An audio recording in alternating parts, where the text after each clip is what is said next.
1987년 2월 25일, 일본 가나가와현 후지사와시의 한 아파트에 경찰이 출동합니다.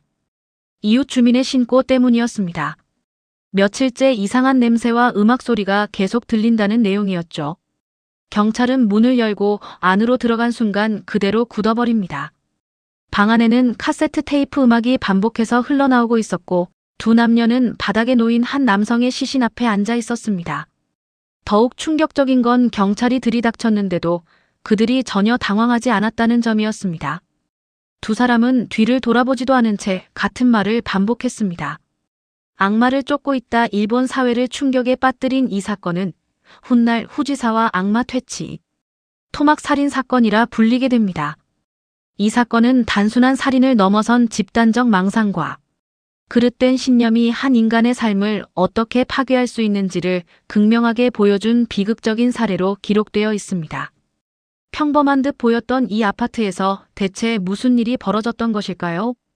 그리고 악마를 쫓는다는 말 속에 숨겨진 진실은 무엇이었을까요? 우리는 지금부터 그 충격적인 사건의 전말을 깊이 들여다보려 합니다. 피해자는 당시 32살이던 남성, 모테기 마사히로였습니다.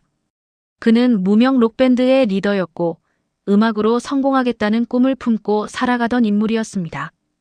비록 큰 인기를 얻지는 못했지만 라이브하우스를 돌며 꾸준히 활동했고 주변에서는 성실하고 열정적인 사람으로 알려져 있었습니다. 그가 이끌던 밴드는 2장의 싱글과 1장의 LP를 발매하며 자신들만의 음악 세계를 구축하려 노력했습니다. 마사히로는 드럼 연주와 작곡, 작사를 담당하며 딸 역할을 맡기도 했습니다.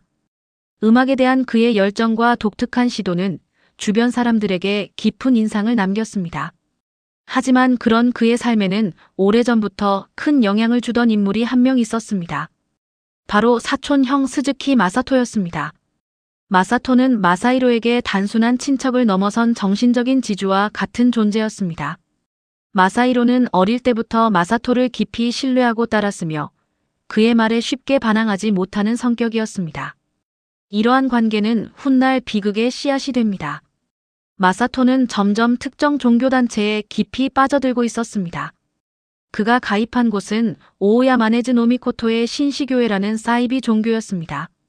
종교에 심취하면서 그는 자신에게 신이 내렸다고 주장하기 시작했고 주변 사람들에게도 세상이 악마로 가득 차 있다고 말했습니다. 그의 언행은 점점 더 극단적으로 변해갔습니다. 대부분은 그런 말을 이상하게 여기거나 회피했지만 마사히로만큼은 달랐습니다. 그는 어릴 때부터 사촌형 마사토를 강하게 신뢰하고 있었고 그의 말을 쉽게 부정하지 못했습니다.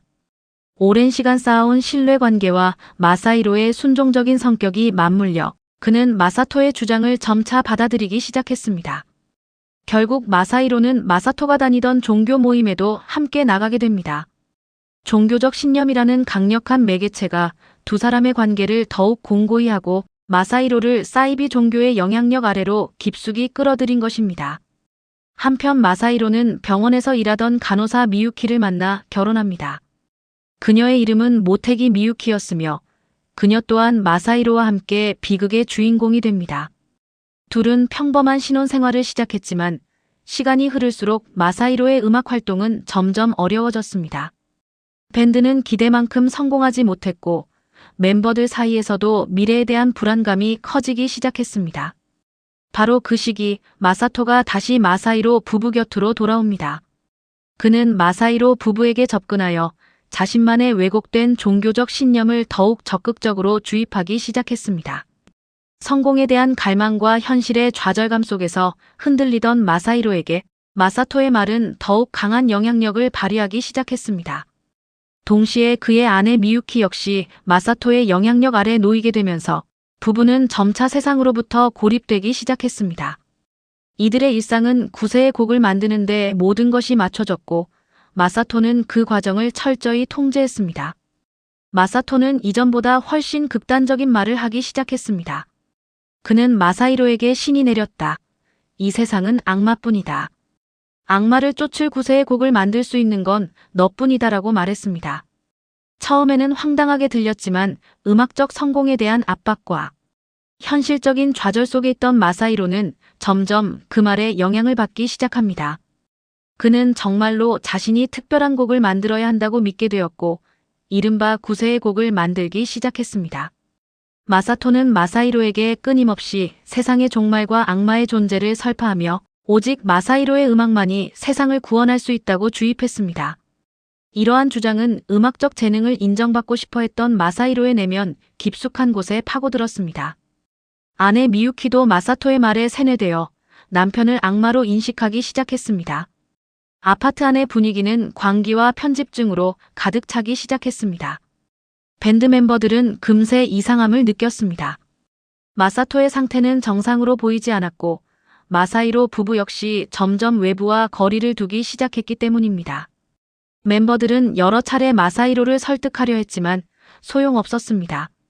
결국 마사히로와 아내 미유키는 후지사와에 있던 마사토의 아파트로 들어가 함께 생활하기 시작합니다. 이로써 세 사람은 외부와의 접촉을 거의 완전히 끊고 마사토가 만들어낸 닫힌 세계 속으로 들어가게 됩니다. 이 아파트가 바로 비극적인 살인 사건이 벌어질 밀폐된 공간이 됩니다. 그 시기부터 세 사람의 생활은 완전히 달라졌습니다. 외부와 연락을 거의 끊은 채 하루 종일 음악 작업과 종교적인 의식 같은 행동에 몰두했습니다. 이들은 낮에는 잠을 자고 밤에 일어나 활동하는 등 일반적인 생활 패턴과 완전히 단절된 삶을 살았습니다. 마사히로는 계속해서 곡을 만들었지만 마사토는 만족하지 못했습니다.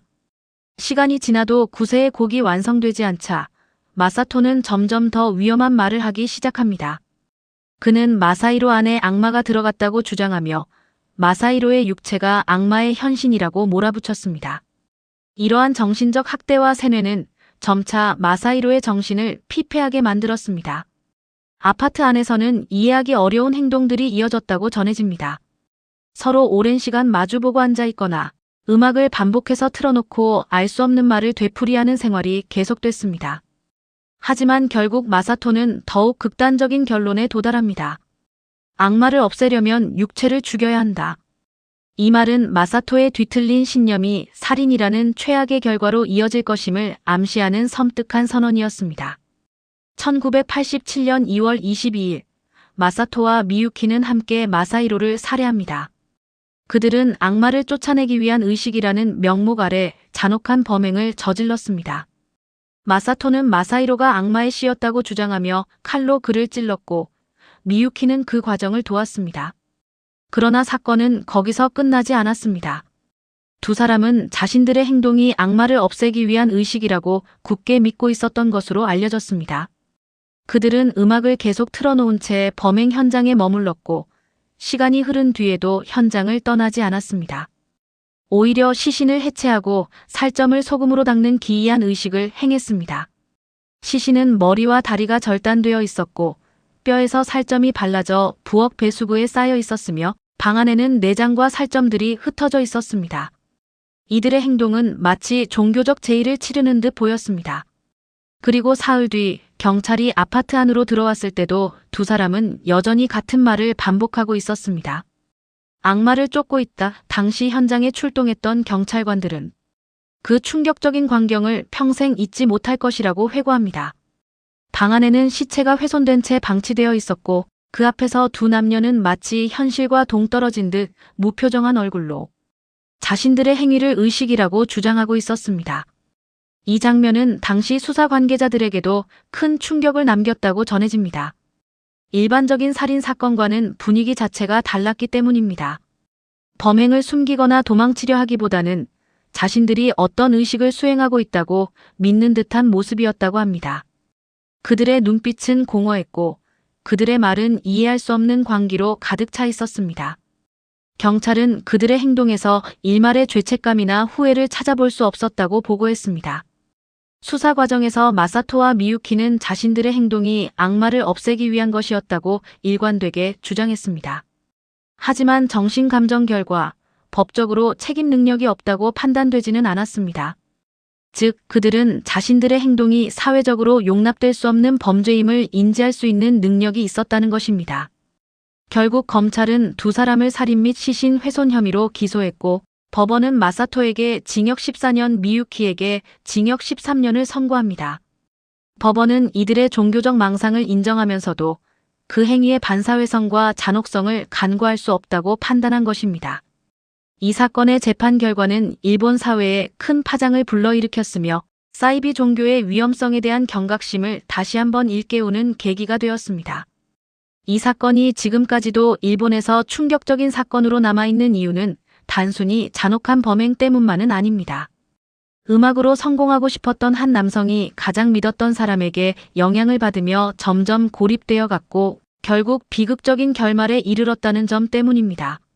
마사히로의 꿈과 열정, 그리고 그를 향한 마사토의 왜곡된 애정과 지배욕이 겹쳐지면서 한 사람의 삶이 송두리째 파괴되었습니다. 또한 한 사람의 맹목적인 믿음이 주변 사람들까지 어떻게 무너뜨릴 수 있는지도 보여준 사건으로 남았습니다. 미유키는 남편과 함께 마사토의 세계에 갇히면서 남편을 살해하고 시신을 훼손하는 데 가담하는 충격적인 결과를 낳았습니다. 이 사건은 개인의 취약한 심리 상태를 파고들어 특정 신념을 주입하고 조종하는 사이비 종교의 위험성을 다시금 상기시켜줍니다. 특히 사회적, 경제적 어려움 속에서 희망을 찾으려는 사람들에게 사이비 종교는 달콤한 유혹으로 다가올 수 있으며 그 끝은 비극적일 수 있음을 경고합니다. 지금도 일본에서는 이 사건을 단순한 살인 사건이 아니라 집단적인 망상과 사이비 신념이 인간을 어디까지 몰고 갈 수 있는지를 보여주는 대표적인 사례 중 하나로 기억하고 있습니다. 한 사람의 광기가 두 사람에게 전염되어 결국 한 생명을 앗아가고 남은 이들에게는 씻을 수 없는 상처와 사회적 낙인을 남긴 비극적인 사건이었습니다. 마사히로는 음악적 성공을 꿈꾸던 평범한 청년이었지만 그의 가장 가까운 사촌형이 그릇된 신념과 자신의 순진한 신뢰가 결합되어 상상할 수 없는 죽음을 맞이하게 되었습니다. 그리고 많은 사람들은 지금도 당시 아파트 안에서 반복되던 그 말을 잊지 못한다고 합니다. 악마를 쫓고 있다. 이 섬뜩한 외침은 단순한 범죄의 동기를 넘어 인간 정신의 나약함과 종교적 광기가 만들어낼 수 있는 참혹한 현실을 보여주는 비극적인 메아리로 남아 있습니다. 우리는 이 사건을 통해 개인의 취약성과 집단의 광기가 얼마나 파괴적인 결과를 초래할 수 있는지 다시 한번 되새겨야 할 것입니다.